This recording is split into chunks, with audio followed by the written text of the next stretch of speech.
Oi, eu sou a Ethel, eu e o Marcos temos esse canal para a gente mostrar um pouquinho dos passeios e das viagens que a gente faz. Nesse vídeo, nós vamos dar continuidade aos pontos turísticos de Edimburgo, na Escócia.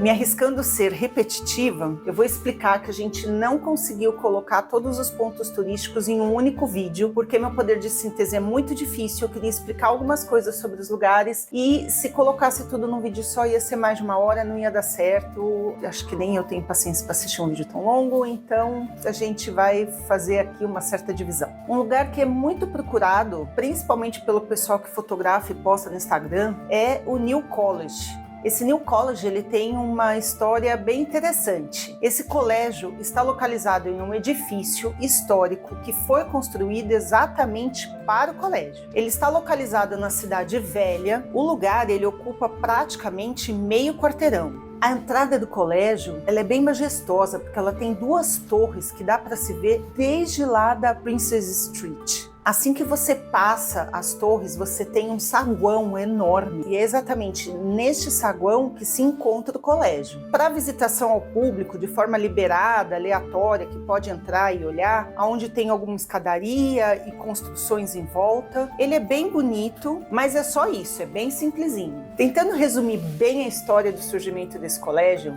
dentro do protestantismo da Escócia, houveram duas linhas que se formaram com o tempo. A chamada Igreja da Escócia, que é o agrupamento das igrejas que surgiram logo no início da Reforma Protestante, lá com John Knox. Os eclesiásticos dessa igreja, eles vinham da única faculdade de religião que tinha na cidade, que era chamada Faculdade de Divindade da Universidade de Edimburgo. É uma instituição antiga, lá de 1500 e pouquinho. Embora nada fosse declarado e oficial, o fato é que o Estado tinha meios para impor e influenciar os desejos deles dentro da igreja. A fundação do New College veio justamente para combater essa influência do Estado sobre a igreja, quando um reverendo liderou uma greve dentro da Assembleia Geral da Igreja da Escócia. O impacto dessa greve foi tão grande que parte do clero da igreja deixou sua ligação com a Faculdade de Divindade para criar uma nova instituição de ensino, bem como um novo ministério chamado Igreja Livre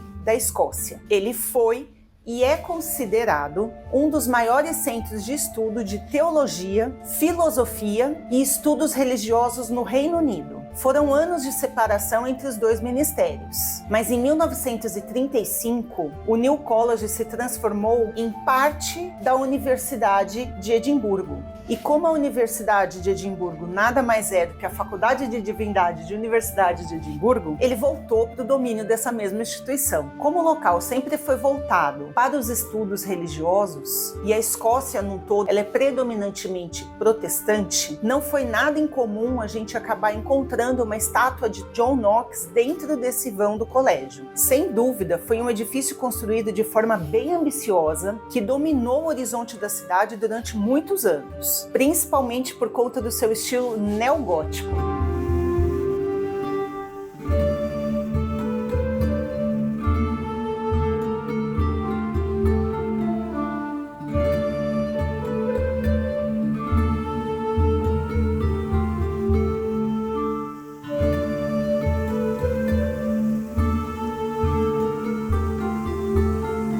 Bem próximo do New College, existe um lindo parque chamado Princess Street Garden. E a história dele é um tanto quanto curiosa e conturbada. Na Idade Média, aquele espaço era um enorme lago artificial, construído justamente para proteger um lado do castelo de Edimburgo. Por falta de saneamento básico, esse lago ele era extremamente poluído. Isso porque os primeiros sanitários, vamos dizer assim, que existiram no castelo, ele era direcionado para esse lago. Dito isso, a gente tem que ressaltar que nós estávamos num período da Idade Média, onde não havia o encanamento e banheiro nas casas. Por isso, o hábito da população era jogar seus dejetos pela janela, que por sua vez caía nos becos, que por sua vez tinha uma valeta, que por sua vez levava os dejetos até esse lago artificial. Isso alimenta a história antiga de que essa cidade já foi a cidade mais poluída do mundo. Mas ainda para dar mais um pouquinho de contexto e de desgraça para a história, eles dizem também que havia uma espécie de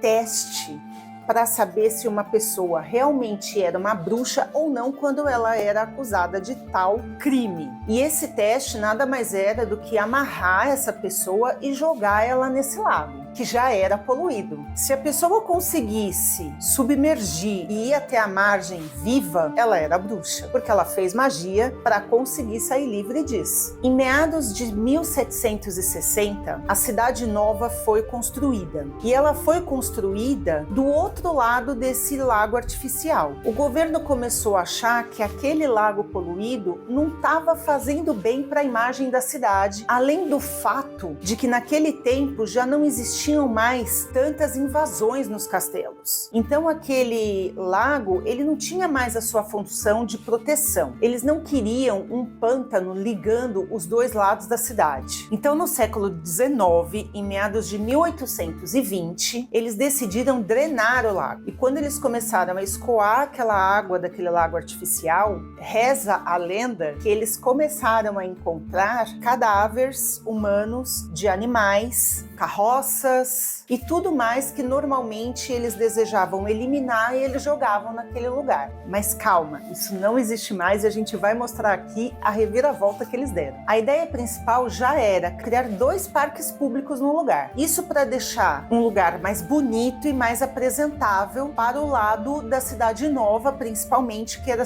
o lado onde os ricos moravam. Esse espaço lindo que eles projetaram permanece até os dias de hoje. E os escoceses utilizam esses parques principalmente para o lazer, recreação, relaxar. A gente passou por lá em um final de semana e tinha muita gente colocando aquelas toalhinhas na grama para poder ficar deitada embaixo da árvore, sabe? A gente achou bem gostoso mesmo. Eles aproveitam o verão, eles aproveitam o calor, eles aproveitam a primavera. Então eles usam esses parques para esses momentos. Gente, parece pintura, não é? Parece um quadro. Quando eles tiveram esse objetivo de fazer esse parque para poder ligar as 2 cidades, como nós ficamos na Cidade Nova e nós visitamos muitos lugares da Cidade Velha, em vários momentos a gente passou exatamente por esse parque. Então ele realmente foi um parque que ele teve a sua função bem aproveitada, assim, porque ele se tornou um ambiente agradável de passar. Muitas vezes a gente fala, pode ser aqui que é mais rápido. Não, vamos ali que o parque é gostoso. Nossa, que visão linda. Ai, Senhor, não te agradeci hoje ainda.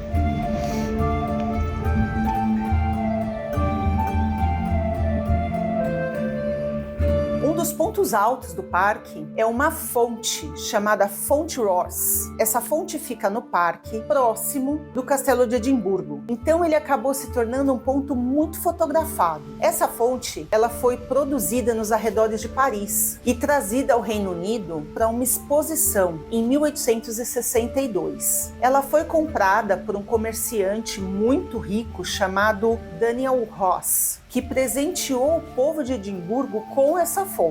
Dizem que a fonte ficou guardada fora dos olhos dos escoceses por aproximadamente 1 década. Isso porque o design dela não agradava os escoceses, principalmente pela ideia de ter ninfas nuas se banhando em uma fonte. As 4 figuras que estão no topo da fonte, elas representam a ciência, a arte, a poesia e a indústria. por fim acabaram concordando em instalar aquela fonte naquele parque. E embora inicialmente não fosse algo que tivesse agradado os escoceses, os turistas a usam como base para tirar foto junto com o Castelo de Edimburgo. É uma foto que é muito replicada e é um ponto turístico que acabou sendo muito visitado.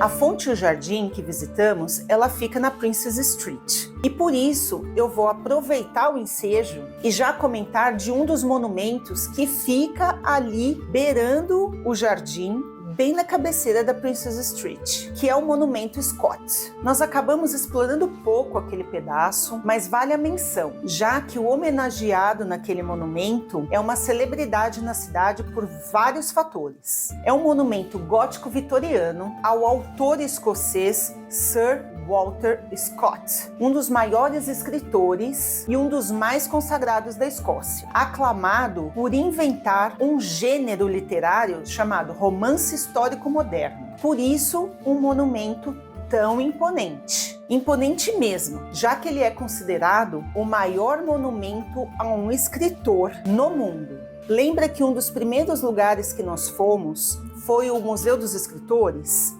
Então, esse Walter Scott é um dos escritores que também são homenageados naquele museu. Em linhas gerais, ele foi um romancista, poeta, dramaturgo e historiador escocês. Uma de suas obras relata com detalhes, graças à sua pesquisa, o Levante Jacobita de 1745. Outro feito muito importante dele foi fazer com que a população voltasse a consolidar a língua escocesa, conhecida como Scots, como uma língua nacional, e criou um movimento de reabilitação e aceitação pública às histórias e tradições dos escoceses das Terras Altas, que havia sido proibido muitos anos atrás por conta justamente desse levante jacobita e considerado como costumes bárbaros durante muito tempo. Ele também fez uma campanha muito grande para fazer com que as joias da coroa escocesas voltassem ao domínio dos escoceses. Afinal de contas, elas eram pertencentes e historicamente elas tinham que estar na Escócia. E ele conseguiu fazer com que essas joias da coroa voltassem para a Escócia.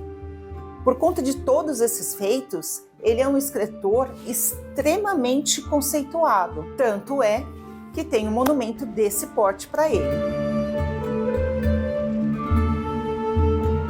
Nós estamos tentando fazer alguns vídeos mostrando mais ou menos lugares próximos. Então aqui a gente pegou os pontos que a gente conheceu ali próximo da Princes Street e foi uma coisa bem gostosa de passear e de conhecer a história. Eu espero que a gente consiga mostrar um pouquinho do que a gente viu, do que a gente sentiu lá, do que a gente sentiu das pessoas, do que a gente sentiu da história deles, porque sem dúvida foi a viagem dos sonhos.